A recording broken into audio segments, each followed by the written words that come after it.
우리 기도하겠습니다. 주님, 은혜 아니면 서지 못할 인생들을 다시 은혜로 부르셔서 예배케 하심을 감사합니다.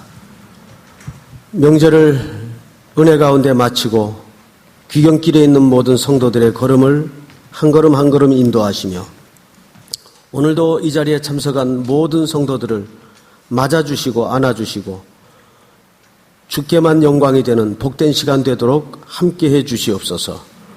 올려드린 찬송과 준비된 예물 받으시며 이 물질은 온 땅에 주님의 마음처럼 쓰여지게 하시고 특별히 손입이 함께하지 못한 가난하고 연약한 성도들의 손길을 기억해 주시며 같은 자비로 은혜로 덮어주시옵소서.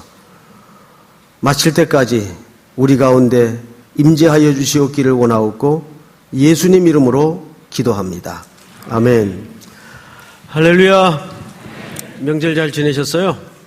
우리 좌우로 인사 좀 나누십시오. 밝은 얼굴로. 명절 어떻게 지내셨습니까? 반갑습니다. 잘 오셨습니다. 얼굴들이 아주 좋아 보입니다. 몇 사람은 좀 부은 것 같기도 하고 송편을 많이 드신 것 같아요. 요즘 송편들을 빚어서 드시질 않고 다 사서 오더라고요, 보니까는. 저도 몇 개 먹어봤는데, 역시 우리나라 전래 음식이 참 맛있습니다. 깊은 맛이 있고, 서양 음식하고는 깊이가 틀리죠. 오늘은 지난주에 이어서 사울의 회심 이야기를 이어가는 중에 낯선 인물 하나를 만나게 될 겁니다. 이름은 아나니아입니다. 우선 지난주 기독교 역사상 가장 놀라운 사건 중에 하나로 꼽을 수 있는 사울의 회심의 이야기를 우리는 잠깐 언급을 하고 오늘 본문으로 들어갔으면 합니다.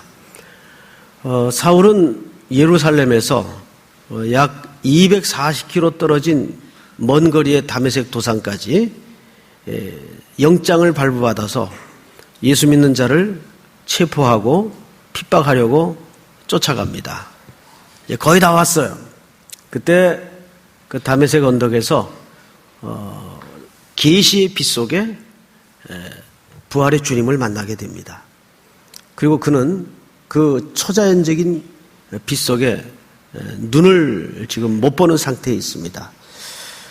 우리는 두 가지 차원에서 이 사건을 접근했었습니다. 첫째는 사울이라는 인물이 얼마나 구원받기에는 불가능한 상태에 있었는가, 얼마나 불가능한 캐릭터로 그려졌는가를 성경은 아주 극단적으로 잘 소개를 했습니다. 그리고 두 번째는 그럼에도 불구하고 구원이라는 사건은 어떻게 하나님의 일방적으로 찾아오시는 사건인가, 그리고 그분이 홀로 하시는 사건인가를 우리는 지난주 살펴보았습니다. 여러분들에게 또 우리에게 임한 구원의 성격도 마찬가지입니다. 구원은 0.0001%도 인간의 의지나 노력이 개입될 수가 없는 하나님이 홀로 하시는 역사입니다.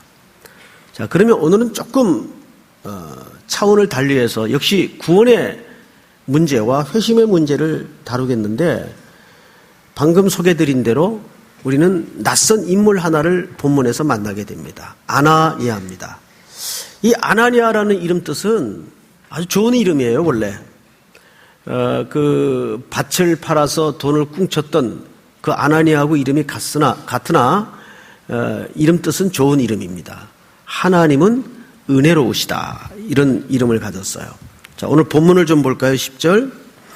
그때에 다메섹에 아나니아라 하는, 이 사람을 뭐로 성경이 소개하고 있나요?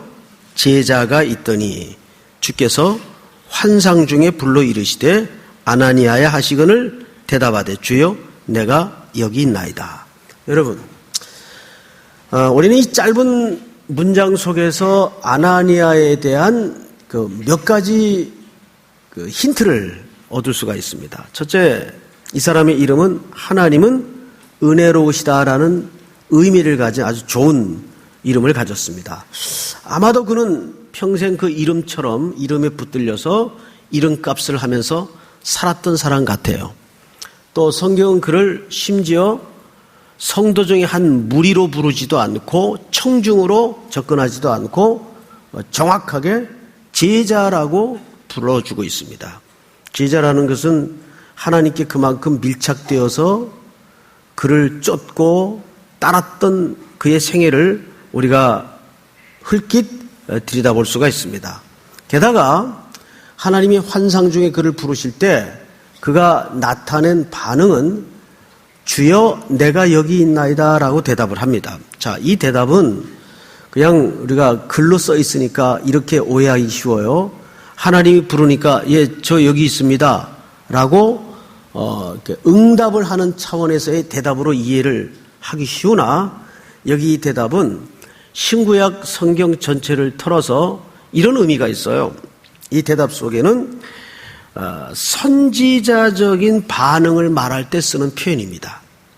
그러니까 이런 표현들은 그냥 쓰는 표현이 아니고 적어도 그 응답하는 자가 선지자적인 반응을 표현할 때 주여 내가 여기 있나이다.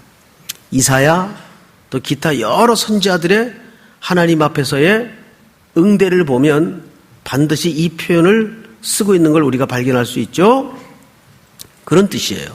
자, 그러면 우리가 정리를 합니다. 아나니아는 어떤 사람이에요? 하나님은 은혜로우시다. 게다가 그는 제자입니다. 게다가 하나님의 부름 앞에 즉각적으로 순종하고 헌신할 수 있는 선지자적 응대를 합니다. 주여 내가 여기 있나이다. 자, 그러면 적어도 이 아나니아라는 사람은 평생을 그렇게 살았었고 앞으로도 하나님이 무슨 일을 시키든지 그럴 의도와 각오가 충분히 되어 있는 사람이에요.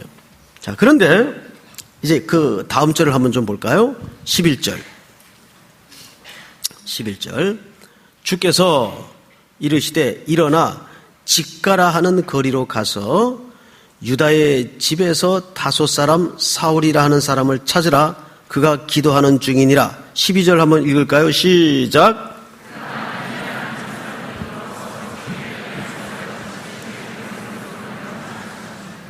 아멘. 자, 여러분, 여기 일단 하나님께서 아나니아에게 나타나셔서 뭐라고 말씀하시는가 하면, 아나니아야, 너는 지금 일어나서 직가라 하는 거리로 나가서 유다의 집을 찾아라. 여기 직가라는 말은 사실 거리 이름을 얘기하는 것이 아니라 거리의 모양을 얘기하는 겁니다. 어떻게 생긴 거리라는 뜻일까요? 직가 하면 이게 직선으로 된 거리가 있는데 그 뜻이에요. 그러니까 곧바로 가야 되는 뜻입니다. 곧바로 가야 된다는 뜻이에요. 성경에서는 이런 표현을 쓸 때 의외로 여기에 하나님의 중요한 정서가 담겨 있는 경우가 많아요. 우리 한 군데만 더 확인하고 이 부분을 좀 설명을 드리겠습니다. 사도행전 16장을 한번 보십시다. 16장 11절을 한번 볼까요? 사도 바울을 이제 마게도냐로 보내시는데 하나님께서 16장 11절 우리가 드로아에서 배로 떠나 사모드라게로 어떻게 하여 직행하여 이튿날 네아폴리로 가고. 자, 앞을 잠깐 보십시오. 여러분, 직행하여 네아폴리로 갔다. 이 말은 직행했다는 말은 일직선으로 곧바로 갔다 이런 뜻이 아니에요. 우리 아이들에게 엄마가 심부름을 시킬 때는 어떻게 표현하죠? 급한 심부름 시킬 때 너 이거 가지고 딴짓하면 안 돼. 빨리 곧바로 갔다 와. 그러면 벽 뚫고 담 뚫고 이렇게 곧바로 갔다 오라는 얘기가 아니죠. 너 곧바로 갔다 와 그러면 무슨 뜻이에요? 빨리 갔다 와라 그 뜻이에요. 그렇죠? 빨리 갔다 와야 돼.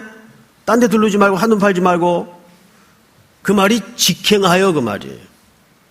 지금 마게도니아를 향해서 하나님이 급하다 그 말이에요.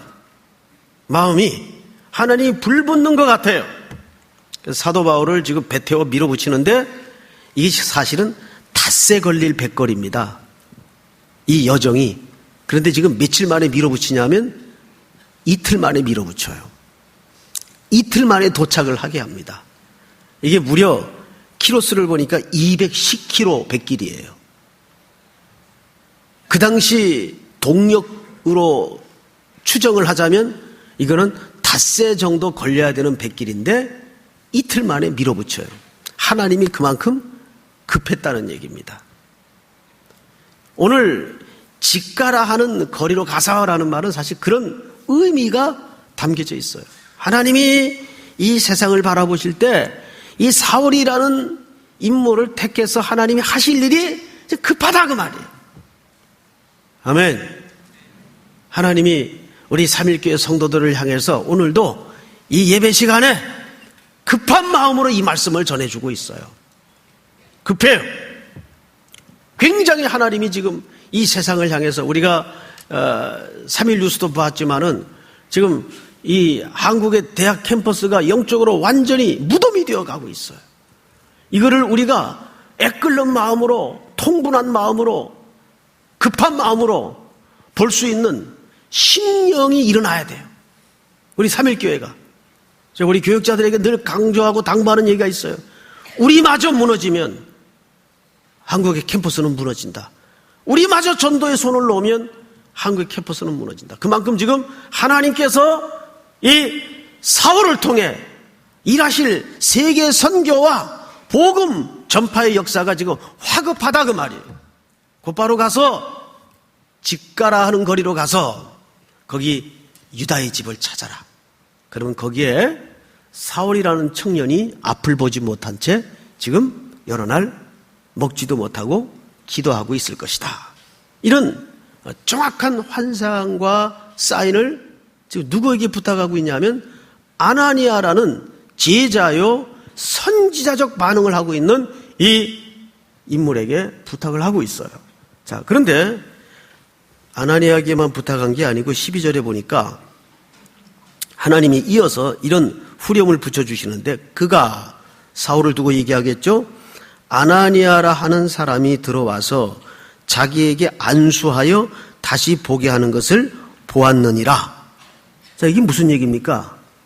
하나님은 아나니아에게만 부탁한 게 아니고 지금 앞을 보지 못한 채 어느 집에서 식음을 전폐하고 기도 중에 있는 눈먼 사울에게도 사인을 줬어요.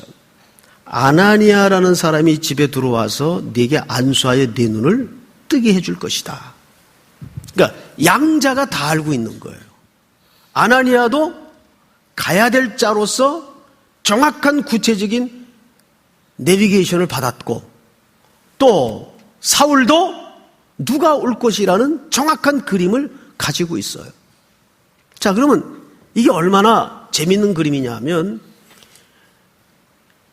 이 양자를 누가 그림을 보여주신 겁니까? 하나님이 보여주셨어요. 여기서 우리는 한 걸음 깊게 들어가서 이런 생각을 하셔야 됩니다. 구원이라는 것은 지난주에도 설명했던 바와 같이 처음부터 끝까지 100% 누가 주도적으로 홀로 하시는 역사입니까? 하나님이 주도적으로 홀로 하시는 역사입니다. 물론 그 과정에 인생을 사용하시고 사건을 사용하시고 세상의 수단을 사용하세요. 그러나 그것이 작용되는 건 아니에요. 조금 더 볼까요? 13절.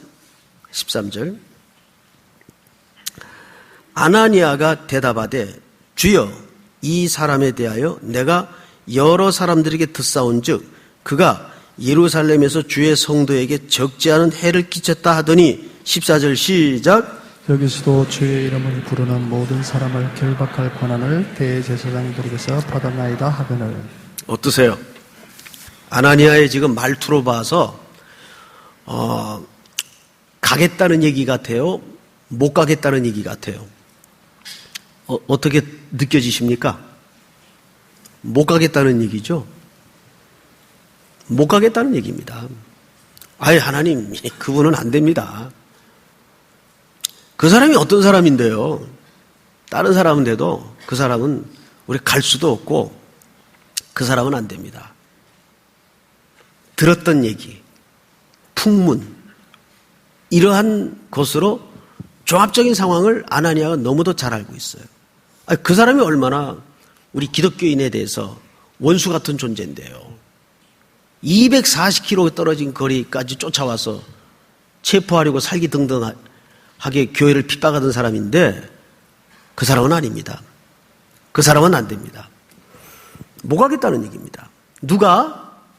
하나님은 은혜로우신 자요, 제자요, 선지자적 반응을 한 이 사람이 못 가겠다는 얘기입니다. 우리는 여기서 한 가지 전설이 무너지는 경험을 해요.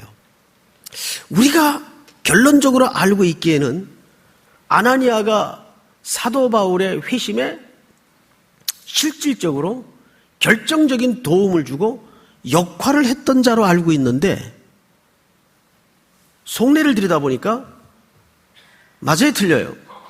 아니에요.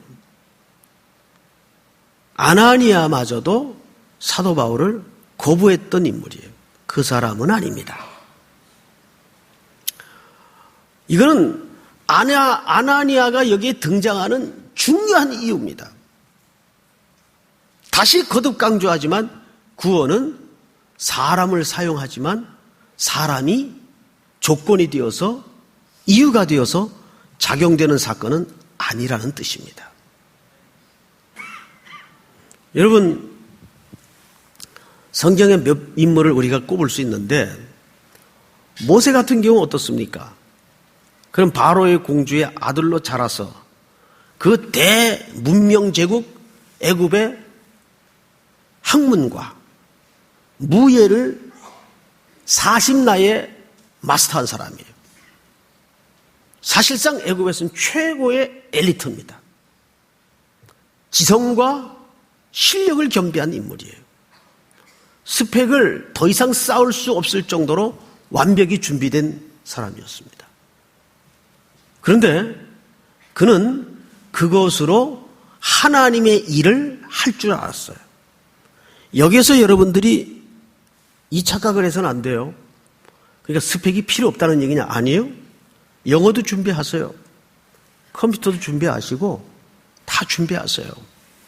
중요한 것은 준비가 무용하다는 말이 아니고 준비한 그것을 의존해서는 안 된다는 뜻입니다. 우리는 보통 크기를 의지하지 말라 그러니까는 크기가 필요 없다는 말인 줄 알아요. 아니에요. 사람이 그런 걸 자꾸 쌓게 되면 그거를 의지하게 된다는 데 문제가 있어요. 그것만 의존한다는 데 문제가 있어요. 그래서 그가 40작년의 나이에 최고의 스펙을 가지고 한 짓이 뭐예요? 자기 잠깐의 분노 하나를 다스리지 못해서 사람을 죽이고 맙니다. 그래서 모세는 무언가를 만드는데 40년을 걸렸어요. 그리고 그 이후에 40년 동안은 자기가 아무것도 아니라는 것을 경험하는데 40년을 또 걸립니다. 그래서 빈 사람 없는 광야에 초계와 같이 바람에 불려 남의 집살이를 하죠. 한가로이 흘러가는 구름 쳐다보고 양떼를 몰면서 남의 집살이를 해요. 보리서말만 있어도 안 한다는 처가살이를 합니다. 그런데 보통 훌륭한 인물들 가운데 처가살이를 잘 견딘 사람들이 참 많아요. 여기 처가살이 하는 분들 희망을 잃지 마십시오. 그리고 이제 자기는 아무것도 남은 게 없다라고 판단될 즈음 80나이 하나님이 가시떨기 불꽃 가운데서 그를 불러내세요. 이때 모세가 순순히 순종하지 않죠. 내가 뭔가를 좀 갖췄을 때는 나를 모래바닥에다 파묻더니 이제 아무것도 할 수 없는 나이에 이제 모국어도 잊어가는 때인데 뭘 할 수 있습니까? 못 갑니다. 안 합니다. 버팁니다. 근데 하나님이 그를 소명하실 때 보여준 그림 하나가 있죠. 가시떨기 불꽃 가운데 하나님의 음성이 들려요. 굉장히 신기한 장면이었어요. 나무는 불이 붙었는데 타질 않아요. 원래 연소가 되려면 재료가 있고 공기가 있고 불이 있어야 돼요. 그래서 나무가 재료가 태워짐으로써 불이 붙도록 되어 있습니다. 그런데 나무에 불이 붙었는데 나무가 타질 않아요. 이거는 모세를, 아니 우리 인생을 하나님이 어떻게 부르시고 어떻게 쓰시겠다는 가장 정확한 그림입니다. 하나님이 불은 붙게 했는데 나무를 태우지 않는다는 것은 내가 너를 쓰지만 너의 조건을 가지고 쓰는 건 아니다. 그 뜻이에요. 사랑하는 성도 여러분, 오늘 사울이라는 한 사람이 회심되는 과정에 여기 아나니아는 왜 등장합니까? 아나니아가 조건이 아니라는 뜻입니다. 아나니아를 쓰지만 아나니아가 기초도 조건도 원인도 아니라는 뜻입니다. 그냥 하나님의 부름에 아나니아는 쓰임받았을 뿐이에요. 아나니아는 못 간다 그럽니다. 그러자 하나님께서 아주 단호하게 15절을 보시면 이런 말씀을 하십니다. 주께서 이르시되 가라. 아주 짧고 단호한 한 단어를 말씀하십니다. 가라. 그리고 이어서 이 사람은 내 이름을 이방인과 임금들과 이스라엘 자손들에게 전하기 위하여 택한 나의 그릇이라. 그가 내 이름을 위하여 얼마나 고난을 받아야 할 것을 내가 그에게 보이리라 하시니. 17절 전체 한번 같이 읽을까요? 시작. 아나니아가 떠나 그 집에 들어가서 그에게 안수하여 이르되 형제 사울아, 주 곧 내가 오는 길에서 나타나셨던 예수께서 나를 보내어 너로 다시 보게 하시고 성령으로 충만하게 하신다 하니. 자, 이제 우리는 그렇게 등을 떠밀려 하나님이 명령하신 대로 그림을 쫓아서 도착한 아나니아가 이제 그 집에서 드디어 사울이라는 그 극악한 청년과 극적인 만남이 이루어집니다. 이 만남을 성경 기자가 굉장히 자세하게 일부러 조명합니다. 그 부분을 한번 살펴보도록 하겠습니다. 아나니아가 떠나 그 집에 들어가서 그에게 처음에 뭐라죠? 안수를 합니다. 그리고 이르되 사울아 그랬어요. 그 앞에 무슨 수식어가 있나요? 형제 사울아. 할렐루야. 이게 복음의 능력이에요. 지금 방금 전까지만 해도 아나니아는 이 청년에 대해서 어떤 관점으로 시각을 가지고 있었습니까? 여러분 14절 보세요. 13절.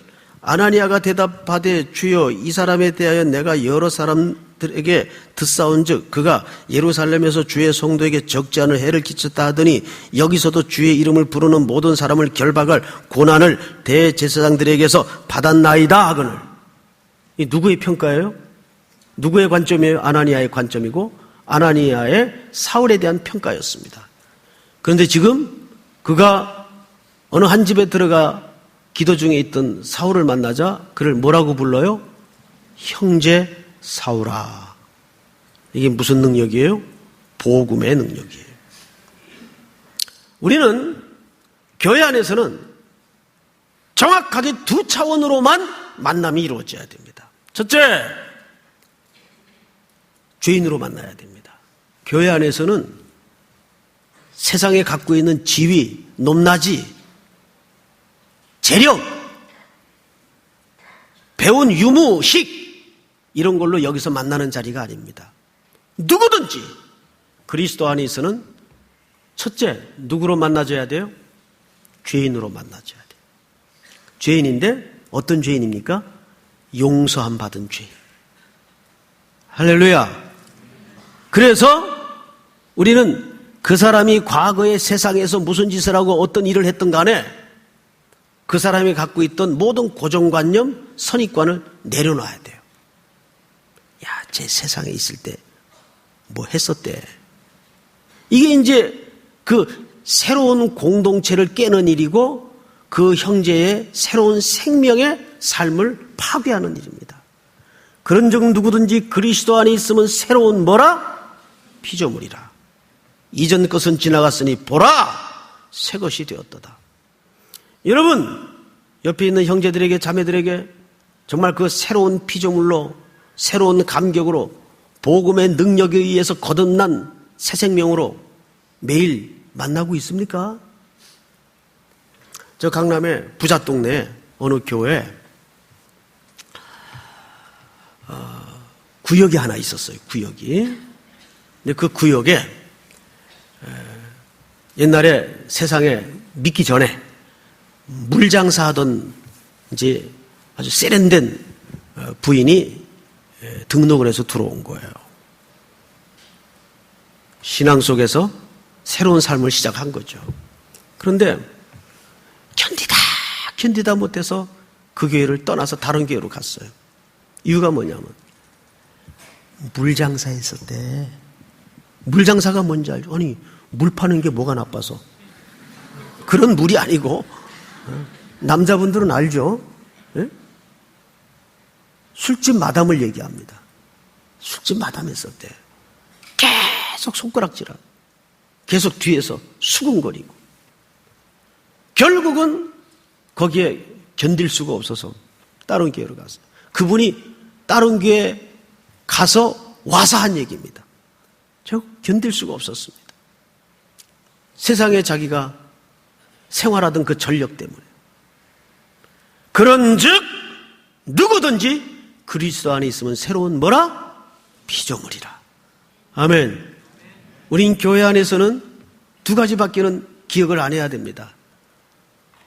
내가 죄인이었습니다. 다 죄인으로 만나는 거예요. 그 두 번째는 오늘도 그리스도의 십자가의 긍휼이 필요한 죄인입니다. 오늘 얼마나 귀한 찬양해 줬어요. 은혜 없인 서지 못하네. 은혜 없인 서지 못하네. 여러분 그 사실을 뼛속 깊이 인정하십니까? 매일 그 고백이 새로워져야 돼요. 주님, 은혜 없인 정말 오늘도 제가 설 수 없는 죄인입니다. 제가 그래요, 제가. 감히 여기가 어디라고 제가 매일 서서 잘난 체 하겠어요. 은혜 없이는. 은혜 없이는. 여기 지금 그렇게 흉악한 원수와 같았던 한 인물을 향해서 아나니아가 형제 사울아 불러주고 있어요. 드디어 그리스도 안에 새로운 공동체로 들어오는 감격적인 순간입니다. 그래서 재수자들이 이제 그 국립호텔에서 예수를 믿고 나서 제일 어려운 게 교회 들어가면 그 전과자라는 꼬리표 때문에 견디질 못한다는 거예요. 선입관으로 보고 이상한 눈초리로 보고 혹시 또 저거 사고 치지 않을까? 그래서 세상에 그들끼리만 모이는 교회가 또 따로 생겼어요. 일반 교회 갈 수가 없어서. 이게 얼마나 비극적인 상황입니까? 성경을 조금 더 보십시다. 형제 사울아, 주 곧 내가 오는 길에서 나타나셨던 예수께서 나를 보내어 너로 다시 보게 하시고 성령으로 충만하게 하신다 하니. 자, 이것이 지금 처음 만난 형제 사울에게 아나니아가 한 첫마디입니다. 여기 잘 이 글의 논조를 보세요. 아나니아가 지금 일관되게 뭘 강조하고 있어요? 내가 한 게 아니라 성령께서 주도하신 역사이다. 믿습니까? 오늘 이 본문이 강조하고자 하는 가장 중요한 초점이 여기 있습니다. 구원은 내가 거듭난 이후에도 모든 미세한 인생의 굴곡진 걸음 한 걸음까지도 누가 인도하신다는 얘기예요? 하나님이 인도하신다는 얘기예요. 구원받는 것도 100% 하나님의 은혜지만은 그 이후에 계속 새로워지는 전 인생의 과정도 100% 누가 주도하시는 역사입니까? 하나님이 주도하시는 역사예요. 성령께서 이끄시는 역사예요. 믿습니까? 이 사인으로 오늘 8절에 보시면 이런 힌트 하나를 성경 기자가 남깁니다. 우리 8절만 다시 한번 읽어볼까요? 시작! 사울이 땅에서 일어나 눈은 떴으나 아무것도 보지 못하고 사람의 손에 끌려 다메섹으로 들어가서 사울이 땅에서 일어나 눈을 떴으나 아무것도 보지 못하고 사람의 손에 끌려. 자, 이것은 뭘 얘기할까요? 지금까지는 사울이 자기 인생의 종교적 행위와 종교적 열정을 가지고 하고 싶은 대로 자기가 인생의 주도자가 되어서 가고 싶은 길을 갖고 하고 싶은 일을 했어요. 그런데 눈이 가리워지는 순간 그는 끌려다니기 시작합니다. 세상을 향하여 눈을 닫는 순간 그는 끌려다니기 시작해요. 이게 정답이에요. 그래서 여러분들이 기도할 때도 문제를 해결하는 사람이 되지 마시고 문제를 해결받는 사람이 되세요. 믿습니까? 굉장히 중요한 신앙의 관점이어야 합니다. 우린 늘 문제를 해결하려고 분주히 쫓아다니고 애쓰고 곤고하고 피곤하고 답답하고 속이 상해 있어요. 그런데 이 신앙의 경지에 들어간 사람은 이게 끌려다니는 게, 이 끌림받는 게 얼마나 행복한 삶인지 정점을 쳐본 사람은 그때부터 맡기는 연습을 해요. 주님, 이것도 주님 앞에 맡깁니다. 이것도 주님 앞에 맡깁니다. 예배는 뭐예요? 그분께 맡기러 오는 거예요. 근데 갈 때 보면 처음부터 잔뜩 지고 나가요. 그러지 마세요. 십자가 밑에 내려놓고 주님, 이 짐도 맡아주세요. 맡깁니다. 그게 뭐예요? 그분께 붙잡혀 끌려가는 삶이에요. 그게 행복자인 줄 믿으시기 바랍니다. 그리고 그의 눈이 열어집니다. 성령의 이끌림을 통해서 그의 눈이 환하게 열어져요. 오늘 17절 마지막 부분에 보면 이렇게 되어 있죠. 성령으로 충만하게 하신다 하니 너로 다시 보게 하시고 성령으로 충만하게 하신다 하니 18절 시작. 즉시 사울의 눈에서 비늘 같은 것이 벗어져 다시 보게 된지라 일어나 세례를 받고 음식을 먹음에 강건하여 지니라. 아멘. 제가 청년 시절에 대학부 수련회에 참석을 했는데 그 수련회는 평생 잊을 수 없는 수련회였어요. 엄청난 은혜가 있었어요. 마지막 밤에 보통 마당에다가 모닥불을 피워놓고 캠프파이어를 하면서 이제 간증의 시간을 갖지 않습니까? 근데 그 대학부에 아주 잘난 체 잘하고 이쁘게 생기고 킹카 중에 킹카예요, 진짜. 근데 이 자매가 직업이 뭐냐면 간호사예요. 이 남자 형제들을 잘 쳐다보지도 않고 아주 하찮게 여기고 이렇게 이제 꼴값을 좀 떨어요. 그런데 평소에 말도 잘 안 하고 말 붙이기가 어렵죠. 그분 옆에 있으면 괜히 나는 평민 같은 느낌이 들고 그렇게 상대적으로 박탈감을 주는 아주 이상한 캐릭터를 가진 자매가 있었어요. 그런데 이 자매가 갑자기 너 간증할 사람 없냐 그랬더니 자기 간증을 하겠다고 나오는 거예요. 우리가 전부 다 쳐다봤죠. 아니 저 자매가 그러면서 근데 자기가 이 간호사 일이 참 얼마나 힘들어요. 하루 종일 환자 만나야 되잖아요. 여러분 아픈 사람 만나는 게 얼마나 힘든 일인지 아세요? 난 그래서 의사분들 월급 많이 받아야 된다고 봐요. 그분들 월급 많이 받는 게 나는 인정이 돼요, 사실은. 늘 아픈 사람을 만나요. 그리고 그 통증이 사실 또 본인에게 전이가 됩니다. 그 심리적으로. 힘든 거예요.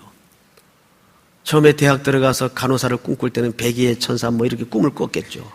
근데 현실은 그게 아니거든요. 게다가 3계도로 돌아가면서 야근 또 수시로 해야지. 막 청춘의 꿈이 다 날아가는 느낌이었을 거예요. 그래서 내가 이 짓을 언제까지 해야 되나, 이거 해야 되나 말아야 되나, 그런 기로에 있는데 말씀이 들어가고 성령이 그의 전 세포를 압도하는 역사를 그 수련회에서 이 자매가 경험을 한 거예요. 첫 마디가 뭔지 아세요? 내일 아침 뜨는 해를 빨리 보고 싶어요 하는 얘기가, 빨리 병원으로 달려가서 환자들의 발을 닦아줄 거예요. 그리고 하나님이 내게 준 이 직업이 밥벌이가 아니라는 걸 알았어요. 그러니까 아침에 맞는 그 태양은 아마도 새로운 태양이었을 거예요. 김소월 씨가 쓴 시 중에 이런 시가 있죠. 예전엔 미처 몰랐어요. 수천 년 뜨거워지던 달인데 어느 날 예전엔 미처 몰랐어요. 고백이 나오는 거예요. 늘 보던 사람이 새롭게 보이는 거죠. 늘 지나던 거리가 감격으로 다가오는 거죠. 그게 성령 받아서 새로 눈 떠지는 역사예요. 오늘 이 예배가 또 한 주의 시작이 적어도 우리 삼일교회 모든 성도들에게 그런 날이 되기를 축복합니다. 다시 눈 떠지는 역사가 있기를 축복합니다. 성경과 예배와 기도와 내가 늘 습관적으로 만나던 일상이 새로운 날이 되기를 축복합니다. 아멘. 이 모든 시작과 끝이 누구의 손에 있어요? 전능하신 하나님의 손에 있다는 겁니다. 오늘 그분의 손에 붙들려 끌려가는 행복자가 되기를 우리 주님의 이름으로 축복합니다. 다 일어나십시다. 시작됐네. 우리 주님의 능력이 은혜로다. 찬양하십시다.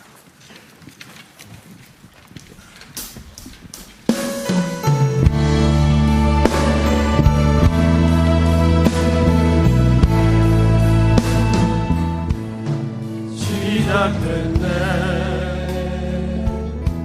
우리 주님의 능력이 나의 삶을 다스리고 새롭게 하네. 자유하네. 죄와 사망으로부터 나의 삶은 변하구나. 충만하네. 은혜로다. 은혜로다. 주의 은혜네. 한량없는 주의 은혜. 은혜로다. 주의 은혜. 변함없는 신실하신 주의 은혜. 시작됐네. 시작됐네. 우리 주님의 능력이 우리 주님의 능력이 나의 삶을 다스려 주시고 새롭게 하옵소서. 새롭게 하네. 자유하네. 자유하네. 죄와 사망으로부터 나의 삶은 변하구나. 충만하네. 은혜로다. 은혜로다. 주의 은혜. 한량없는 주의 은혜. 은혜로다. 주의 은혜. 변함없는 신실하신 주의 은혜. 우리 머리 숙여 한번 눈을 감고 기도합시다. 여러분, 은혜로만 섭니다. 은혜만 우리를 주장케 하여 주시옵소서. 해결하는 인생이 아니라 은혜로 해결받는 인생이 되게 하여 주시옵소서. 내 모든 구원의 시작과 끝이 그분 손에 있음을 믿습니다. 또 다가온 예람제와 캠퍼스 전도를 위해서 기도합시다. 이 땅에 무너진 캠퍼스를 예수 그리스도의 복음의 푸른 계절로 다시 한번 일어나게 하여 주시옵소서. 우리 3.1교회가 이 일의 불쏘시개가 되게 하여 주시옵소서. 우리 주여 부른 다음에 소리내어 통성으로 기도합시다. 주여!